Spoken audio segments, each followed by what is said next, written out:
The Ghana Police Service has intensified the search for two Canadian females believed to have been kidnapped in Kumasi. The two are returning to their hostel on Wednesday evening when they were whisked into a red Toyota Corolla, which was believed to have been trailing them. The Bureau of National Investigations is said to have started questioning some officials of the Kumasi Technical University where the two were volunteering as teachers. This is the second incident of kidnapping involving foreigners in Kumasi. An Indian who was kidnapped 2 months ago was later rescued. A statement issued by the police is urging the public to provide any information that can assist in the arrest of the kidnappers. And it reads the Ashanti Regional Police Command is investigating a complaint of kidnapping at Ahojo, Kumasi Royal Golf Club at 8:25 p.m. on June 4, 2019, where two women of Canadian nationality were kidnapped. The two victims' names withheld, aged 19 and 20, are volunteers with an NGO known as Youth Challenge International based here in Ghana. Investigation started immediately upon receipt of complaints, and the security agencies are working closely together to get them rescued and the perpetrators arrested. The general public is urged to assist the police by volunteering information to complement the effort of the security agencies. Due to the nature of the case, the police is entreating journalists, media, discussants, and all persons to be highly circumspect in the discussion of this matter in the media, without first cross-checking from official police sources. And it goes on to leave some telephone lines where it's asking people with information to send them to the police. And it says any further media inquiry should be directed to the Ashanti Regional Police Public Affairs Officer, Assistant Superintendent of Police, Godwin Ahianyo, and it leaves the police number. It's signed by David Ekluz, Assistant Commissioner of Police, Director General of Public Affairs. My colleague Oheming Teya is on the beat and joins me via Skype for more. Now, Oheming, from your police sources, what more can you report on this kidnapping? Thank you, Israel. According to police sources, the Uber driver who transported the victims from a restaurant in Kumasi at Asokwa to Ishiaeso, where the supposed Toyota Corolla stopped just behind them as they alight from the vehicle, has been picked up for questioning. As we speak, he's still in police custody as police continue the search for the four kidnappers who had treated the vehicle. Police have in their possession what they are monitoring from CCTV footages right between Ahojo roundabout to the spot where the victims were kidnapped. And then a private residence, which also has the CCTV camera. So that is what they are using to monitor the development. And I must say, apart from police, other security agencies are also collaborating with investigations. As you mentioned, BNI today also invited some officials of this educational institution for questioning. It is not clear their involvement in this matter, but what we do know is that a department of the university worked with the victims before they were kidnapped. So police and the security agencies are leaving no stone unturned. They want to pick up the pieces, the dogs, and connect them so that they are able to arrest the suspects. Also at the scene, police picked spent shells of 3.8 mm pistol. Police say it's a foreign pistol, and all these will lead them in their investigations. Now, Oheming, do we know if the supposed kidnappers have made any contact with the family or the relations or the guardian of these two Canadian nationals? Police are tight-lipped on whether or not they have been in touch with the kidnappers, but my sources tell me that indeed the kidnappers have not made any contact with the family or relatives of the victims. So that raises their suspicion that this could be a sophisticated kidnapping team or gang. So, and that is also, goes a long way to explain why they have been too tactful in dealing with this particular matter. For instance, when the news of they received complaint at the Rage police station, where the Uber driver drove one of the Canadians to the station to lodge a complaint on Tuesday evening. Police, in the operation team, they have never slept in the Ashanti region, and they have been doing everything possible to unravel the circumstances that led to the kidnapping of the woman. And so, yes, nothing has been heard from the kidnappers, and that's what police suspect, that this could be a sophisticated gang, and they have to be quick and resolute in their dealings and their investigations as far as the mixing women are concerned. Now, this CCTV footage you say that the police have access to, is it able to indicate how many people are involved, the supposed kidnappers? What we do know from the police source is that 4 men, including the driver, were involved in the kidnapping, and 3 of them got down to confront the 2 women who at that time had alighted from the Uber car. So yes, 4 men are involved, and they drove in this red Toyota Corolla car from Asokwa, where the victims had gone to eat, all the way to Ishiaye. So if you look at the distance, that could be about 3 or 2 kilometers where before they pounce on them. So the CCTV footage covers an area between Asokwa, Ahojo roundabout, to the Royal Golf Park area. So that is about 1 kilometer. And then it also, have the support from the private residents, the house that is nearby the hostel where the victims were picked up. So police are still assessing these CCTV footages, and they think that it has come in handy to support the work that they are doing. All right, thank you very much, Ohiming Tevia, who is with Insure FM in Kumasi. And this incident of kidnapping is coming on the back of a number of security concerns that have arisen in the last few weeks and months. Now, the Canadian High Commission has issued a security alert to its nationals in Ghana, and we'll be sharing that with you in a bit. Even though it has nothing to do with the kidnapping, they indicate that there is a threat of terrorism. Terrorist attacks could occur at any time. Targets could include government buildings, including schools, places of worship, airports and other transportation hubs and networks, public areas such as tourist attractions, restaurants, bars, coffee shops, shopping centers, markets, hotels, and other sites frequented by foreigners. Always be aware of your surroundings when in public places. So this is a warning that they're giving out to their nationals. It continues. Crime is a problem in large cities, including Accra and its surroundings. The area around the High Commission of Canada is also affected. Petty crime, such as pickpocketing and purse snatching, is common. Attacks by individuals on motorbikes are also common. And shortly, we will be speaking with a security analyst on these security concerns that have come up. It continues the Canadian High Commission statement. The Greater Accra neighborhoods of Agbogblua, Shamang, Averno, Nima, except the main highway, Soutium and Sukura have been the sites of violent crime. Avoid going into these neighborhoods, particularly at night. Home invasions occur and thieves target affluent areas in Accra where foreigners live. Some thieves carry firearms. And it continues. Criminals often target foreigners traveling in taxis at night, and violent robberies are frequent. If you have to use a taxi, ensure that there is no other passenger in the car and try to limit trips to daytime hours. Thieves sometimes pose as police officers to stop and demand money from foreigners. It also talks about crime at the airport. Theft occurs at the Kutuka International Airport in Accra. Be wary of unsolicited assistance from uniformed porters or officials appearing to work at the airport. Official airport employees wear identification cards bearing both their name and photograph. If a driver is supposed to meet you at the airport, confirm the identity before getting in the car.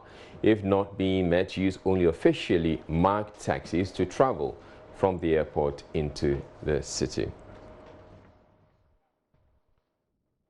Road conditions are generally good in cities but poor in rural areas. Inadequate lighting, pedestrians and roaming livestock pose risks. Traffic accidents are common on the road from Accra to Cape Coast and Kumasi. Restrict travel outside urban areas to daylight hours.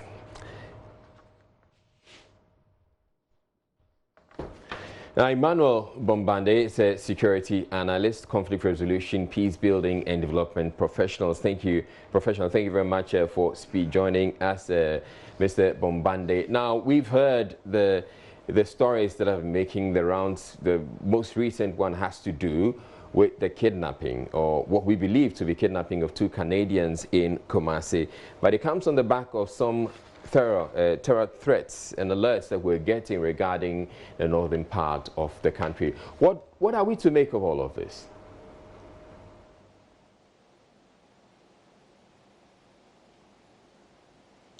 Well, first of all, it underscores the multidimensional and complex character of the threats confronting us, and that is why our response cannot be piecemeal to incidences that occur, but they must be comprehensive as a strategy that can be deployed to respond at the level that can mitigate and deal effectively with these threats.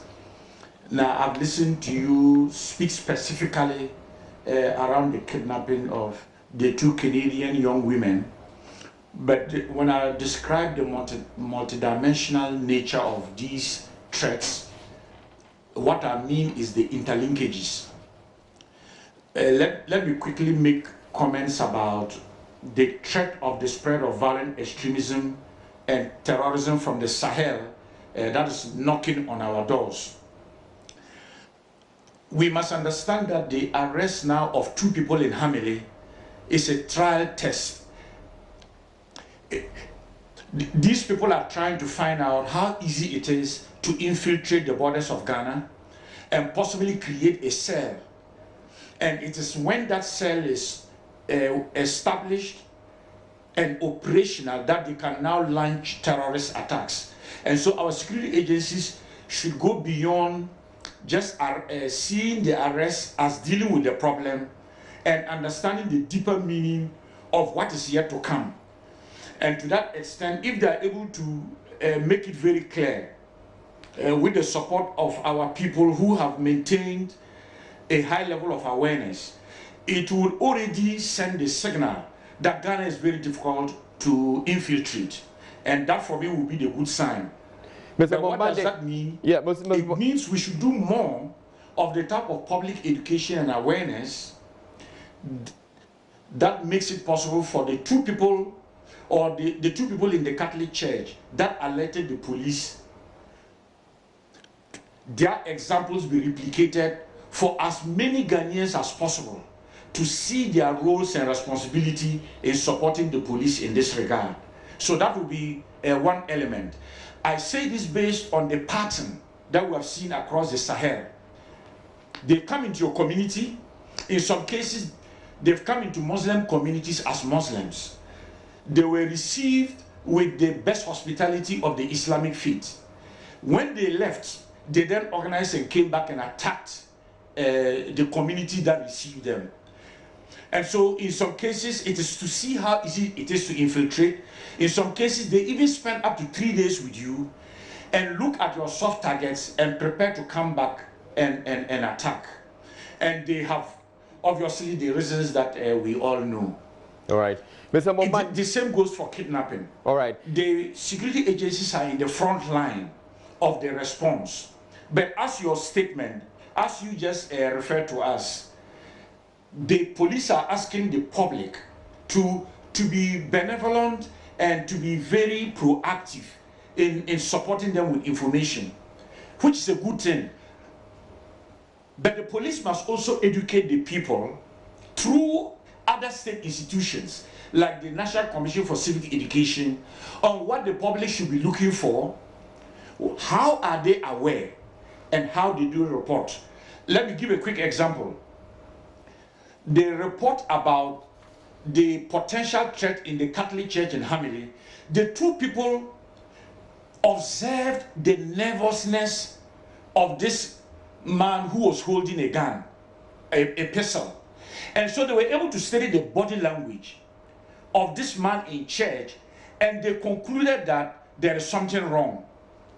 How many Ghanaians are able to do that? How many Ghanaians are able to know how people in their behavior become suspect? So we need to engage in the type of civic education and awareness that makes the ordinary Ghanaian to be aware of these basics. And I use the example of the threat of Ebola a few years ago, when there was a comprehensive media campaign in which media houses like yours voluntarily helped. So why can't we have the same partnership with you, the media houses, so that every day you can devote 5 minutes to now communicate what the security agencies through the National Commission for Civic Education and the National Peace Council have put together with their civil society counterparts. That will obviously make the input, like my former organization, that now makes it possible for you to continuously engage and educate the public. All right. When we do this, Mr. Bombande, we begin to be comprehensive. I will come to you in a bit, Mr. Bombande, because I want us to take the situation in Hamile, where the national security has launched a series of counter-terrorism operations at Ghana's border with Burkina Faso in its attempt to deny suspected terrorists access into the country. Now, that's according to the General Officer commanding the Northern Command, Brigadier General Francis Ofori. The operations have become necessary following the arrest of a Burkinabe national at a Catholic church in Hamile in the Upper West region. A second gunman has been apprehended by the security agencies, and he is expected to stand trial in Accra. Brigadier Ofori tells JoyNews they have increased their presence at the country's borders in a bid to flush out suspected terrorists who might be using these entry points. If you look at the trend of the activity, it's getting closer to our northern border, and therefore we have had to also stand up and be counted and to up our game. Just to narrate a few of them. In March, you heard of the kidnapping of a Reverend Father in northern Burkina Faso. In April, there was the attack on Assemblies of God Church, with some casualties, including the head pastor in the northeastern part of Burkina Faso. And then in May, you heard of the Catholic Church that was also attacked. That was in the central part of Burkina Faso. Again, in the same May too, I believe you are aware of a French-led rescue mission that attempted to, and they did, rescue some 2 French nationals who had been kidnapped. So putting all of these things together with national security and the government has thought it necessary for us to shift a bit northwards to be able to secure our borders, to make it a bit more firmer. We have had to launch Operation Conquered Face. It is essentially a counter-terrorism measure, and just to make sure that, one, we are able to deny suspected terrorists freedom of action. And then if we locate them, to be able to flush them out. So we have had to shift to closer to the border, to a few places, and I'm unable to disclose exactly where we are. But as a RESTEC chairman, you need to know that we are present there, and you would have seen. Now, he is asking hotel operators and landlords to be particularly wary of foreign nationals who use their facility. We should be mindful of these things. Also, we have people who have houses or rooms that they rent out, tenants. You also be careful. Don't be focused or fixated too much about the money that is coming to your pocket to the detriment of the community. We're not saying don't rent, but at least you must do a little background check on that individual before you rent out the accommodation. I hope it is clear. It is important. I hope that everybody understands, so that when we feel somebody is able to, you are doing that, you're going to do that. So it's important whether hoteliers or caterers or tenants who are renting out, or our mothers who go to the riverside or to fetch firewood. When they see these strangers, feel free to talk to us. Remember, we are your compatriots who are in uniform. When I retire tomorrow, I'm going to be wearing this thing that this gentleman is wearing. I'm just privileged to be wearing this. When the time comes for me to retire, I'll put this uniform down and go back to this one. So see us as your compatriots who are in uniform. Feel free to volunteer the information. Security is a shared responsibility. Do you understand? You do your bit, I do my bit. Because as it is, these soldiers and the policemen, they cannot be everywhere. So if you see something which is strange, doesn't click, doesn't sound well, it's important you come back and feel free to come and share that information with them. And trust us, there'll be no harassment. Trust us, when you bring such information, there'll be no harassment. We'll now speak with correspondent Rafiq Salam, who has been traveling with a military command. Now, Rafiq, describe for us the state of these borders where the military high command say they're deploying troops. Unfortunately, we have lost Rafiq on the line there. But earlier, Sisila East MCE Karimu Nenyo says the presence of the security agencies will give the residents the confidence to go about their daily activities. Increase the number of people in the municipality. We've not actually received any bad report about them. But as human as we are, at least we should be expecting once they are not the national of Ghana and they happen to be found in our municipality, we begin to raise a lot of concerns. So I think a report is made through media, and then also official communication is extended to your outfit. I'm grateful for your quick response. Your boys were sent here. They are with me for almost 1 week. For your information, I'm grateful for the good work they are doing, and I encourage them to continue. People in Sala East Municipality need peace, especially at this hour of the day and then at this period of the season. We are about 90% of people here are farmers, and we've started getting our rains at the later part of May. So what I mean is that they're ready to go to their farms. And as you know, farming as an economic activity, if there's no peace, it will be very difficult for people to do it as an economic activity. So I'm grateful for the intervention of your people. Let's return to our correspondent in the Upper West Region, Rafiq Salam. Rafiq, now can you describe for us the state of the borders where the military high command say they are stepping up security? General Officer Command, the Northern Commander, Brigadier General Ofori, did not mince words about how porous Ghana's borders are. I say that, but that notwithstanding, they're trying to close these borders, monitor these borders through education and monitoring activities that will be put in place. And so this morning, he came down to the Upper West region and I met with some troops in the Sisala East, met with some opinion leaders, religious leaders, and then also some youth groups in Tumu before heading to Hamele, where that incident of a 51-year-old Burkinabe national, Burkinabe, where he entered the church with a gun, which was full with ammunition. And so today he met them, and then he spoke to the people, and they were really excited that they have him to speak to them about these issues of alleged terrorist attack and also threats. All right. Rafiq, are these security forces deployed at the borders visible? Yes, they are very visible. When we go to the Hamele border, we have the Ghana border, and then the Ghana Hamele, and then also the Burkina Faso Hamele, which are about, should I say, about 100 meters apart from each other. 100 meters apart from each other. You can see that there were dozens of military men, dozens of customs officers, and also officers of the immigration service. They were stationed at this place, and that's one thing that General Ofori considered, is that it's not only the military who are doing the patrols, but other sister organizations are helping them to do that. When you come to the Sisala, it's places like Bano, Wero, and other areas, which is in the Sisala West. They have also dozens of security men positioned in these areas, and so they are visible at our borders. All right. Thank you very much, Rafiq Salam. Rafiq Salam is our Upper West Region correspondent. We're taking a break here on JoyNews Prime, but bringing you the story about the Tesla, the driverless car. I am scared. Yeah, okay. So it's a car, all right, but it doesn't have an engine and does not need fuel to move, just battery power. Though electric cars are growing in popularity around the world, many in Ghana either don't know about their existence or are yet to sight one. I was fortunate to be given the chance to sample Tesla's mid-size all-electric luxury SUV Model X right here in Accra. Together with Joy FM Geek Squad host Kwabena Nkrumah, we'll tell you what's so special about the car. We also attempt to speed the car to test whether it can indeed move from 0 to 100 kilometers per hour in 3 seconds. Watch this. I have had a chance at the wheel already, so I'm going to give you the chance to take to the wheel. So you go. Right.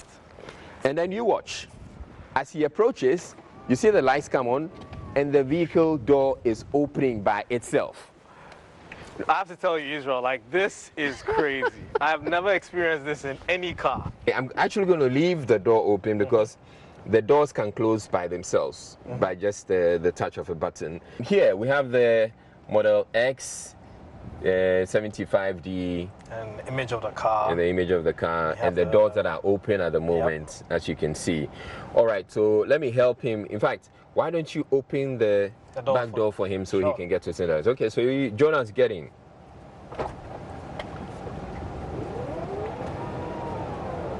Okay, come over. Come sit. Let's shut all the doors. So, and they all come down. Shut. Now, so this is the vehicle we're talking about. Right now, this is what the dashboard looks like. It's a 17-inch full screen display. Now that is someone's laptop screen. I know, right? This is actually bigger than the 14 black and white 14 TVs we used to watch. Okay, as you notice, when Spikey was moving into the vehicle, he had a key in his pocket, and that is what the vehicle uses to recognize that, all right, there's somebody coming into the vehicle, and then it gets to open the door for him. So the door was open for him, and then he got to sit in, and immediately this happens, you step on the accelerator, the brake actually, and then the vehicle recognizes that, yeah, it's time to move. So it's already ready to move. So it's telling us that we have to put on our strap, yeah. So we have to buckle up. So Spikey, you do that. All right, and then at this point, okay, so let's go get to the other junction, turn, and then come back. But let's try some speed here. Okay. So we're going to accelerate, and please watch the speedometer. You can get to know how fast this vehicle is going to move. Okay, ready? Let's go, Spikey. Woo! Okay, hold it. No, Okay. Hold it. I don't know. Did you get the speed? Okay. Now let's go around this way. So here we are. We're taking somebody's car for a spin, and we're speeding with it like this. What if the guy gets to know that we're cruising his car? We're not going to take it very far. It's not our car. It's a very expensive machine, and so we have to be extremely careful about, yeah. Well, that's a range. Even the range respects it, man. I saw the guy holding his phone and taking shots. So when you take your foot off the brake, off the accelerator, it starts to brake on its own in order to regenerate electricity for the car to reuse. So when you step on it and you take your foot off, you feel it brake. So it's regenerating that power. So you can see it indicated over here. So I'm stepping on it, I take my foot off, that's all battery that is regenerating. Wow. Yeah. So essentially it's recharging, it's charging by itself. As you drive, it recharges. Because this is a fully electric vehicle, it uses no fuel whatsoever. Just electricity. It drives so smoothly. It runs on air suspension. Air suspension? Yeah. Let's go into the bonnet. Typically. All right, so we have a bit more coming. Spikey will be joining me in studio at 8:05. So do stay tuned in. We're going to be telling you a lot more about the Tesla Model X. Right now, we're taking. All right, so before the break, before we brought you showbiz out, we showed you the Tesla mid-size all-electric luxury SUV Model X right here in Ghana. We're going to continue to bring you the rest of the features. Just watch it. Typically, you know that this is where the engine of the car is. It's usually over here. There you go. You don't have an engine in there. We're hoping to see an engine. There's nothing. So that's it. Nothing. Doesn't have an engine. So you have two boot spaces. Yeah. You have a front trunk and a back trunk. Yeah. Okay, but somebody probably may think that, okay, the engine is in the back. So let's go check it out. If it's indeed in the back. There you go. There's none. And as you can see, see you have, this can seat, I think, six people. Yes. Yeah. So 2 in the front, 2 in the middle row, and then 2 in the back. Okay. So you even have extra space under here. Oh wow, there's actually some more space. Yeah, because they put all the batteries, they line the batteries under the car. So let's show them where the batteries are. Well, okay, we actually can see the batteries, but they're underneath the vehicle. Yeah, so they line the whole base of the vehicle, and that's all. So the whole base of the vehicle. whole base of the vehicle. If you open the door, you can see the space. Yeah. Between the vehicle itself and the clearance, and so all that is all batteries. It's all batteries. Okay, wow. Now they managed to do this to compensate for the center of gravity. You know, this is a mid-size SUV, so a car like this will need stability around the corners.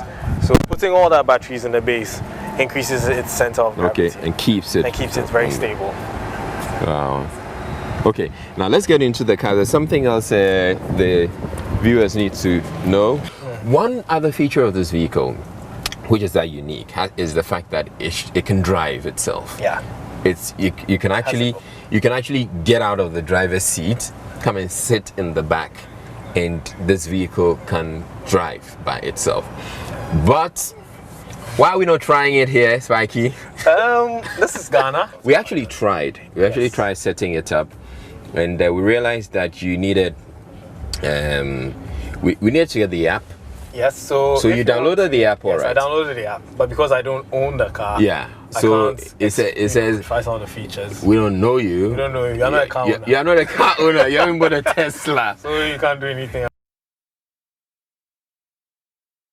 All right, so I've been joined in the studio by Kwabena Nkrumah, who was my sidekick when we did that. Kwabena. Hi. So I'm sure there are lots of people who have come to you and they're asking you, okay, so they're asking all sorts of questions. One of the questions I people keep asking me is, how does the vehicle charge? I mean, how do you get to charge a vehicle like this? And they're wondering if you're going to use all the electricity in the house to charge it. But it doesn't work that way. It doesn't need an outrageous amount of electricity to get it charged. Yeah. And from what I gather, you can charge it from 0 to full charge in 20 hours if you're using just like you're plugging. Yeah. In your home, and you charge it, and it's going to... Like you're charging your phone. You just plug it like you're charging your phone, basically. Yeah. And in 20 hours, you get a full charge. But it can actually charge faster if you had the Tesla-approved superchargers. All right. Those can charge really fast. You can get up to a full charge in just about 45 minutes. Oh, wow. Yeah. Just like you know how your phone has a fast charger. Yeah. And then you have the regular charger. When you use a regular charger, it takes longer to charge. When you use your fast charger, it charges fast. So the same way Tesla has a fast charger for their cars. Unfortunately, because we don't have lots of Teslas in Ghana, we don't have a Tesla station here, we don't have those superchargers here. But what are some of the other questions people keep asking you? One of the questions people ask me is that would I actually trust this car to drive itself in Ghana? And it's a funny one because some people will say, hey, my house people will not let me get to my destination. And some people are like, you know, because most of it relies on the road markings and everything, and these are not consistent in Ghana. Yeah. So you can't really risk your life to rely on the self-driving. I mean, and then again, if you have to deal with all the trotters and taxis, you know, on the road. And they probably see you with your hands off the car. They're going to panic. Someone might even try to save you because they think that, oh, you are in trouble. Right, but what do you think? Does it look like you're going to get a lot more people wanting to bring in Teslas after seeing this? I mean, if you look at it, it's economical. You're not using fuel, which has become expensive in this country. One of the questions a lot of people were asking me was that on a single charge, what's the furthest distance that you could go to? So say, and I tell them it's about 300-mile range, and that translates to going from here to Kumasi and then back, and then even have more to spare. And like you mentioned, 20-hour charge, you can use it for a whole week. That's between work and home, work and home, work and home for a whole week. That is, for a mid-sized luxury SUV, most of the time could translate to about 500 Ghana cedis worth of fuel. Now, I don't think that's 500 Ghana cedis worth of PDS electricity. No. It would definitely be less than that. No, it would definitely be less. But what I'm curious about is, how do they calculate the luxury tax on that car? All right, so I've been doing some checks, and it turns out that they don't calculate the luxury tax. I'm told that they charge 20% duty on it, which is the highest that they're charging on any vehicle. 20% duty on the car's on cost. The value. Yeah, wow. On the value of the car, 20% straight. But in other countries, it's actually... You would want to think that they would encourage people to bring it in, so they reduce the emissions, duty on because cars that the internal combustion engines produce gases that are affecting us. We're talking about global warming now, and electric cars are supposed to come and fix this. So you'd expect that they would reduce the luxury tax or the duty, so more people bring in electric cars. In other countries, they're incentivized to do this. Yeah. So why can't we do that here? So there's one other question that people keep asking. They say, why do you bring a car that requires electricity to charge to a country that has doomsor? And I keep on telling them, okay, so you actually don't need to worry about doomsor if you have fully charged your car, and it can go for more than 400 kilometers. So that's the thing. I mean, you charge it once, and you can go for a week without having to charge it again. And you can actually even set up a solar, panel set up in your house, and you have your own renewable energy in your house, and then you don't even have to worry about buying electricity to charge your own car. Exactly. That makes sense. Right. I want that. All right. All right, thank you very much, Kwabena Nkrumah. He's our geek here at Joy News, and you can catch him on Geek Squad on Joy 99.7 on Tuesdays. Now, moving on, the majority in Parliament is dismissing a warning by the minority that the country's economy is in distress as a result of government's reckless borrowing. They say the country's debt stock currently stands at 200 billion Ghana cedis, of which more than 80 billion Ghana cedis has been accrued since 2017. The minority at a media briefing warned government is endangering the country's economy. The total oil revenue that has been received between 2017 to 2018 and is expected to be received in 2019 currently stands at 12.3 billion Ghana cedis. So clearly, this administration have received oil revenue up to 12.3 billion Ghana cedis over the short period. The Minority Caucus is deeply concerned about the recklessness or reckless borrowing of the NPP government. This extent of borrowing marks a betrayal of trust reposed in the president after he and his then vice presidential candidate promised in opposition not to borrow because, according to them, we had all the resources needed to finance our development. Not only has the president's insatiable appetite for borrowing exposed that promise as hollow, it also shows that he and his team do not possess the competence they claim to have to generate the domestic revenue to finance the national budget revenue. If you are to look at the 2019 budget, the government has projected to receive an amount of 45.2 billion Ghana cedis in tax revenue. If you are to add all three together, you will notice that government has received or is about to receive an amount of 113.4 billion Ghana cedis in tax revenue. Again, if we were to convert that in today's exchange rate, it's about 21.4 billion Ghana cedis, 21.4 billion US dollars. In addition to this, government has received a grant of 3.7 billion Ghana cedis so far, and this is made up of 2017, 1.5 billion in grant, 2018, 1.1 billion in grant, and 2019, government has projected to receive again an amount of 1.1 billion Ghana cedis in grant. Our concern is that this is against a government that has promised and has come out with a slogan that Ghana is beyond aid. Again, they are borrowing and getting a lot of money at the back of aid. But government spokesperson on the economy, Daniel Ochim Abuaje, says the economy is resilient and has the capacity to take in more loans. If you say a country is rich in debt, unsustainable debt service, measured by what?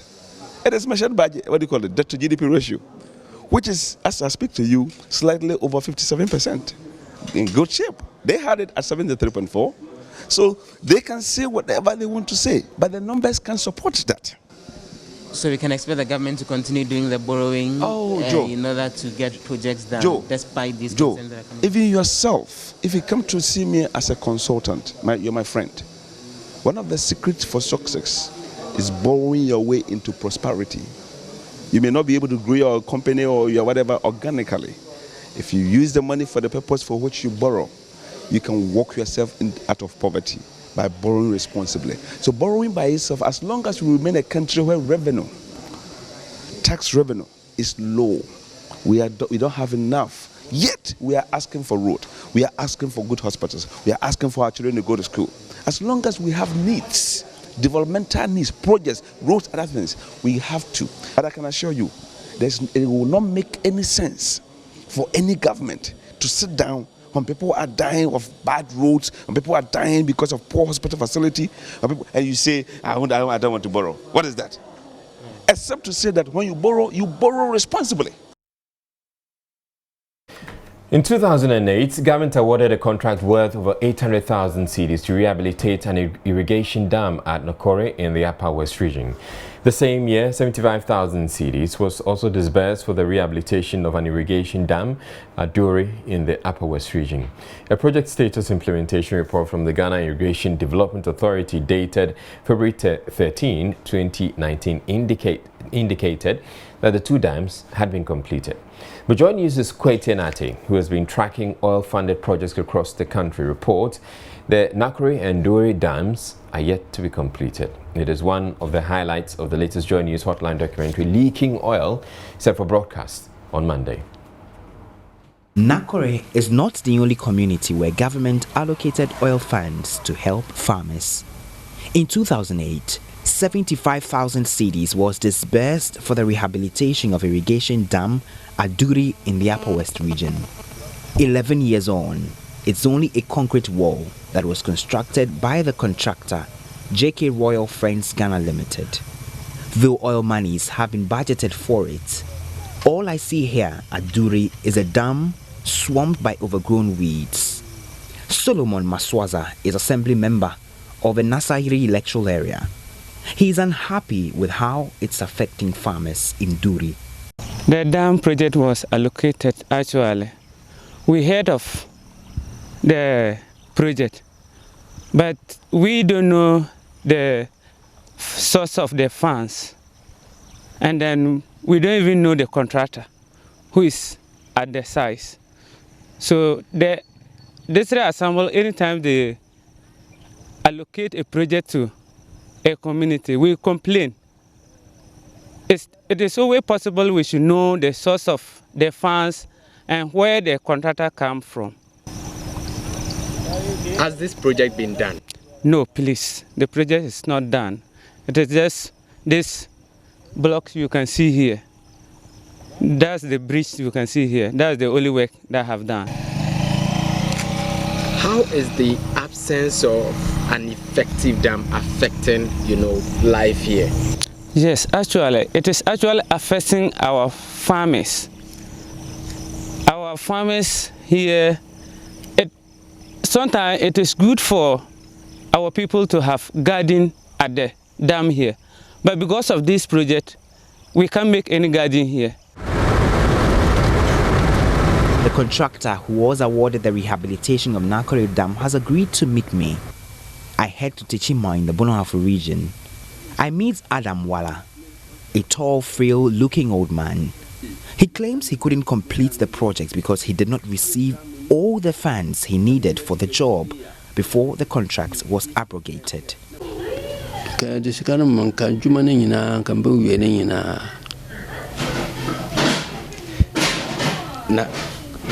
We be sending into scanning Mauya, but contract and ya cancel.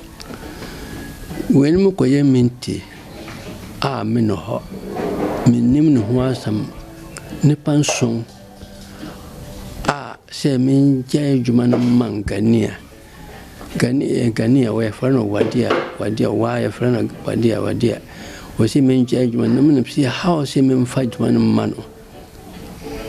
No, see me yan and Tamnam see Jumadia, I see I show no Wadia and a year. Nya Wadia and a year, Miana Mia Jumano. Miana Mia Jumana, but Lucy say, Kakara, the Aruba de Mamma, we Jumano, one farm mamma, or see one farm mamma. Nti ya kanseme o simen jay jumano ma jay ya shuraka ta against ha jumano simen jay jumano miso obia ansimfo contractor bia ne ho basi nsuo ho mesi contractor bi sure nsuo no nkye no because me na me sia ase adwuma na baduru sese bia nkɔ hɔ na how say moto baba organia na me no hɔ me bo ha me wui nti ye sisi me no ye boa ye mfa sika bia mama ka juka de ene mama no na me de adwuma no sika no ye tue bi ma wo de ye tue bi o sika de ye tue mama no na me de adwuma no atuka ne nyina ntue ka sika ne nyina tue nka adwuma no ba wie kura na we bi so mo ni enti a ye ntue a wo de aka no adino ko bisa ya ko ya karata against you say JoyNews ma obi na msana ko bisa say diante. Documents cited by JoyNews from the National Investment Bank and dated January 12 indicate that Adam Wala Enterprise Limited's contract was terminated because the contractor performed below expectation. This runs contrary to the Irrigation Development Authority's claim that the 800,000 cedi project has been completed. The NIB report also tasks the Irrigation Development Authority to come up with an estimate of the additional funds necessary for completion of a project and for the National Investment Bank to make the funds available. And I'm Israel Lai. You have a good night.